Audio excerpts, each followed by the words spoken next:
Tearing out pieces of me to replace the broken pieces of you. Tearing out. Healthy family, and welcome to today's Mindset Monday.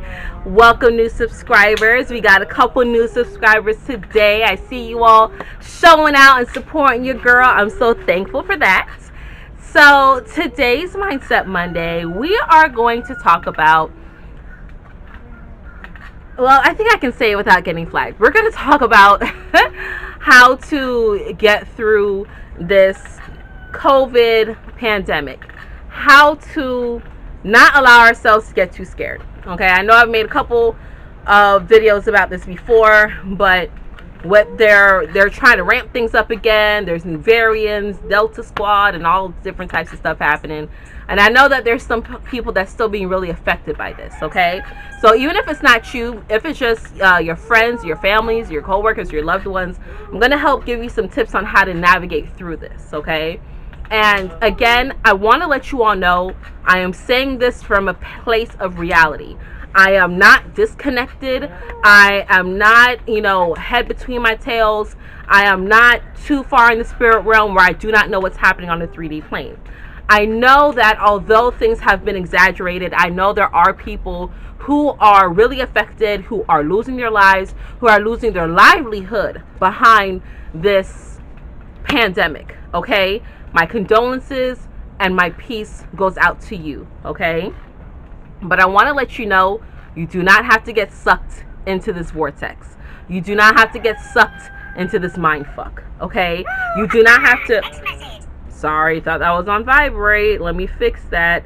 You do not have to allow yourself to go so far off the rails or so far down into the rabbit hole of this experience and cause yourself anguish and distress, okay? So first things first, when you look at this disease, right, and the things that they say about it, there should be a lot more things happening, okay, based off the information that's out there.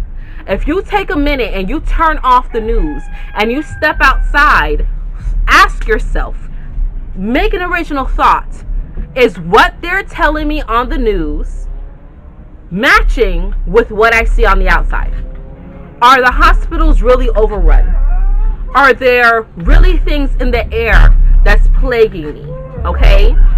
So many of us have just relinquished our thoughts and allowed our thoughts to be governed by other people, other things. Okay? It's time to take back that power and to say, no. That's not half of what it is that y'all say it to be. Okay? So there's that. Secondly, we have to understand that everyone's path and everyone's experience is different. I've said this before. We can watch the same thing, we can read the same thing, and we will have a different take and outlook from it, okay? And it will be like, how did you get this? How did you see this? It's because of the way how we are programmed, okay? So allow everyone to have their own experience. It doesn't matter if you've known them forever. It doesn't matter if you are scared for them. You cannot live their life for them. Allow everyone to have their own path. And one thing I've learned to appreciate, again from my experience as a Jehovah's Witness, is that respecting everyone's opinion is okay, even if you disagree. You do not have to always agree with them, and you don't always have to play the crusade to try to bring them over to your side. Let them do as they please and let them deal with their consequences later, right? Let them, and consequences doesn't always have to be a negative thing. It can be a positive thing too. If you make an investment, if you made an investment in Disney 40 years ago, the consequence of that is you're now a millionaire, right? So you have to allow people to go through their own path. It's okay to feel alone, but know that you're never really alone. So even if it's your parents who are like, you know what? Oh, you can't come out and visit us unless you have XYZ. And in your mind, you're like, I'm not getting XYZ, but I really want to see my parents. Well, guess what? You have to respect their wishes. And the more you respect their wishes, the more that eventually, hopefully, they'll respect yours.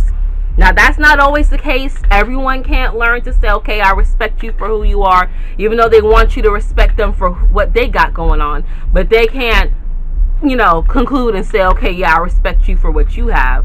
Why? Who knows? But the more you start putting that energy out there for them, the more you'll start getting back. Okay? Learn to be okay with not being part of the crowd. Okay? The crowd is overrated and not everyone smells good. So it's okay to not be part of the crowd. All right? If you are in a environment that is toxic, that is not conducive, that is not beneficial to your growth, it's time to remove yourself from that environment. I was watching my niece, That's So Rena. I'll link her channel up. Y'all go support her, go subscribe, watch a couple of her videos. But she recently quit her job. She's always expressed to me that the job was stressful, but she was scared to leave and she had to go. And she just had to make a leap of faith and talk to the universe and say, you know what, get me out this toxic environment. And although it was scary and fearful, she still was able to do it. And guess what? She didn't die. It's the same with us. Sometimes we are driven by fear. And when you're driven by fear of the unknown, you never get anything positive from it. You have to learn how to relinquish that fear. Let that fear go and say, you know what? Nothing can stop me. Nothing can harm me. I am divinely protected. And I refuse to live in this fear and this toxic environment because nothing can be worse than how I feel right now.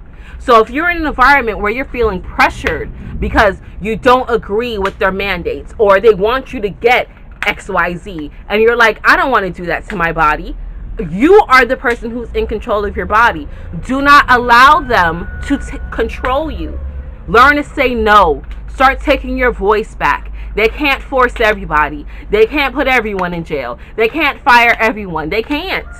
Because guess what? There's only so much that they can do to replace us. There's only so much they can do to make a machine get it done. There's only so much they can do to try to weed us out and put the pressure on. Eventually, they're going to have to relinquish that energy. You know what that whole Tea Party vote was about? Because they didn't like the taxes. I mean, that's the story, right? But let's go with that story, right? They threw all the tea overboard because they were tired of the taxes. But guess what? Change happened. They got them taxes changed, right? Even with this storm in the Capitol, I think is what they're calling it, on January the 6th. All those people up there with the craziness, right? I'm going to say craziness because there's some inconsistencies there. But guess what? Guess what they did with that craziness? They used that to piggyback and make some changes in the laws to benefit someone. It may not have been to benefit the whole entire community, but it benefited some people. And it's the same way. Change can be effective when people start to take back their power and say no. I'm not saying you have to go uprise and protest like they're doing in Cuba and in London and in India, right? And I'm not saying that you have to just relinquish your power like some of the citizens are doing in Australia. I'm just saying that if you silently protest and say, I'm not going to take it, I'm not going to take your raggedy job, I'm not going to take your raggedy XYZ, right, the jab, I'm not going to sit here and subject myself to certain things just because I want to go to a football game or a concert or a cruise.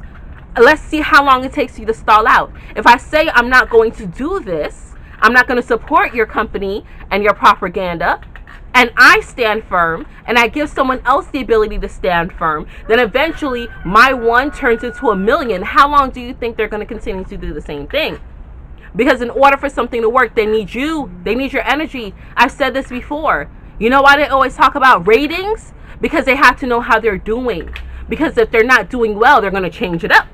Just like shows get canceled, they're going to cancel some things if people aren't co-signing it, if people aren't tuning into it, if people aren't believing it. They're already talking about, oh wow, since Trump got out the White House, all the news ratings kind of went down, so they had to start doing other things, ramping up this pandemic and putting doomsday clocks up in the corner to keep people locked in.